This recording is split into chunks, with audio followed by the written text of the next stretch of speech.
Hey guys, we are continuing solving one-step equations, so hopefully you've watched the other video of addition and subtraction.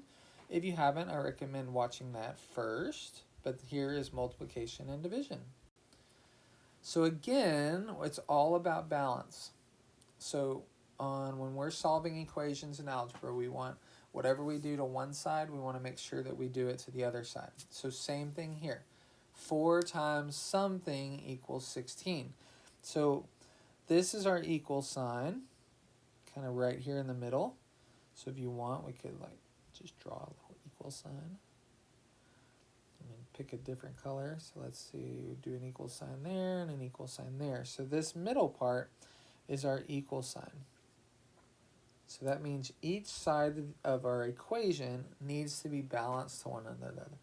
So if the right-hand side is 16, I have to figure out 4 times something equals 16. Well, most of us know 4 times 4. Oh, don't want to write in a highlighter. 4 times 4 is going to be 16. Same thing with the next one. 3 times something equals 21. So we want to figure out what could we put on that side of the balance to make sure that it stays 21.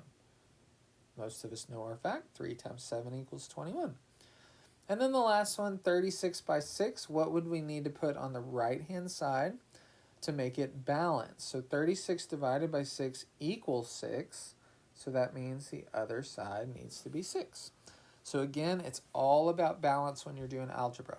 Doing one side of the equation and doing that same thing to the other side of the equation. All right, let's take a look. So again, we went over this in the addition subtraction video, but if you haven't watched that, solving equations allows you to find a missing value or variable. In order to do that, we have to get our variable by ourselves, or our fancy word is we want that to be isolated on one side of the equation. You want to isolate the variable by using inverse operations. We talked about inverse operations being the opposite operations. So if we're adding, we need to subtract. If we're subtracting, we need to add. If we're multiplying, we need to divide. And if we're dividing, we need to multiply. Those are inverse operations. You want to make sure to always keep your equation balanced. So if I do something to one side, I want to do it to the other. And then one of the most important steps when you're doing algebra is to plug your solution back in for your variable and make sure that you did it correctly. You'll notice on our addition video, if you watched it, I made a simple calculation error, but we were able to check it because I put that number back in for the variable and noticed I made that mistake. Okay, so again, inverse operations are operations that reverses the effect of another. So for instance, if I'm adding, the inverse operation would be subtracting. If I'm subtracting, the inverse operation would be adding, because those would reverse the other one. If I'm multiplying, the inverse operation would be division. And if I'm dividing, the opposite of that would be to multiply. So if you'll notice, these kind of are grouped together, and these are grouped together. All right, so using models, this is a little different than the addition one. So let's start with creating our equation. So I have, looks like 3x equals 1, 2, 3, 4, 5, 6 equals 12. So this is a little different. So what I like to think of it is if I have 3 x's, I don't know why it helps me to draw them the other way. If I have 3 x's sitting here and I have 12 on the other side, I want to see if I can kind of split those 12 into my 3 x's. So if I take 12 divided by 3, for instance, I'm going to have 4 that line up with each one of these x's.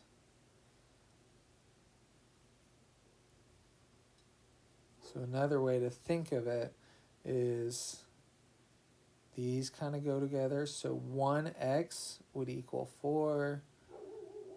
Another x would equal 4. Another x would equal 4.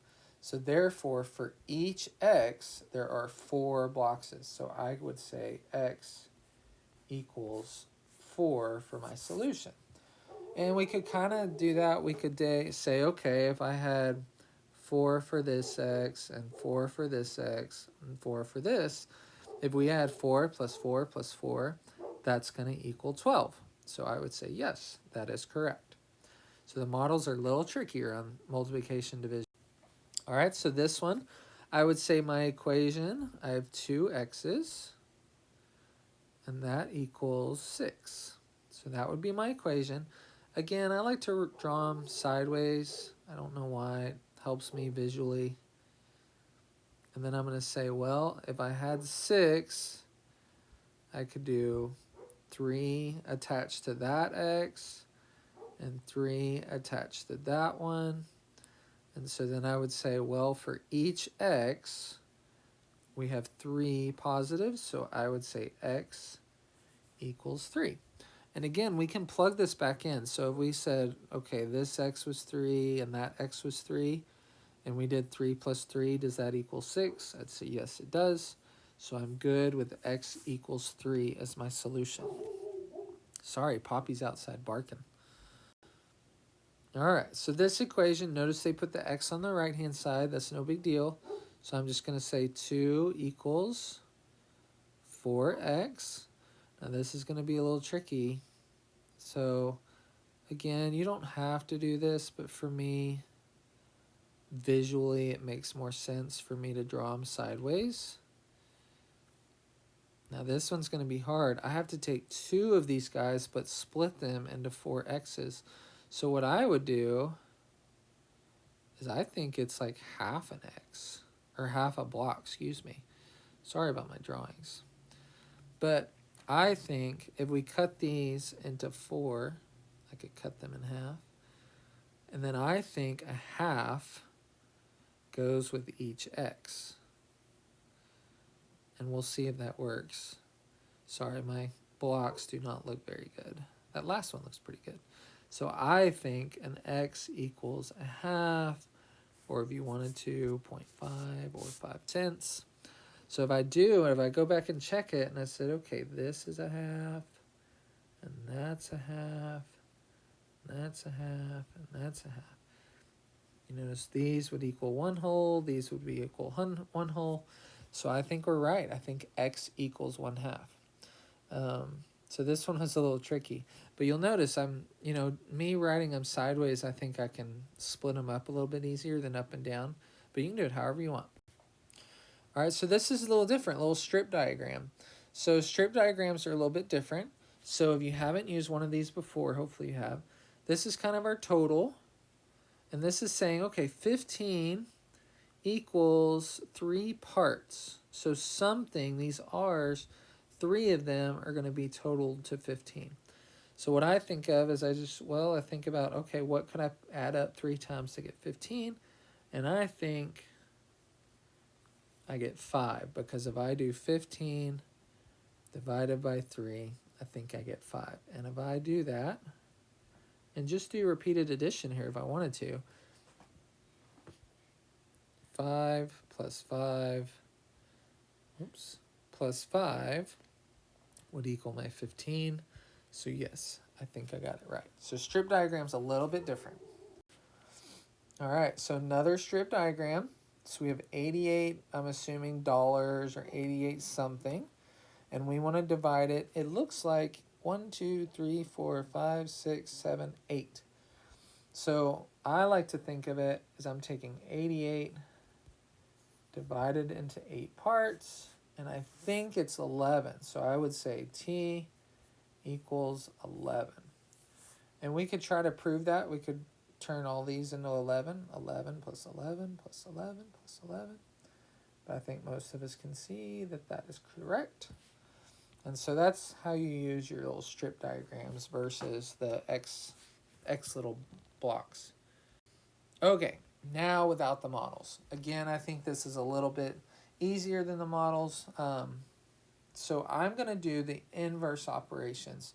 So if we look at this equation, it's doing 3 times x equals 12. Well, if I'm multiplying times 3, the opposite would be dividing. So instead of writing dividing, I like to do it as a fraction, because we know that when you put it as a fraction, this really means 3x divided by 3 and 12 divided by 3.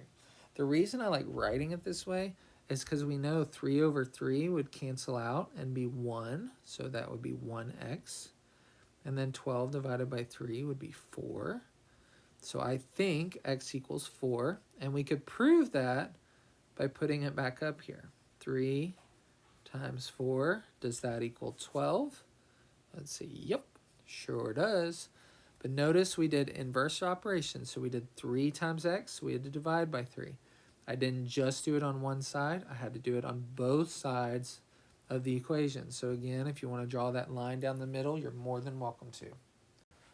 All right, so this one, we have x divided by 2 equals 16. So if I'm dividing by 2, that means I want to multiply by 2.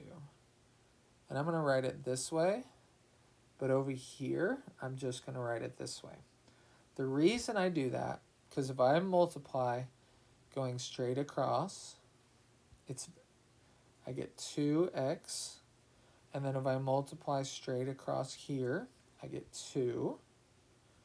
And that's great because we know 2 over 2 is going to cancel out, so that's going to leave x.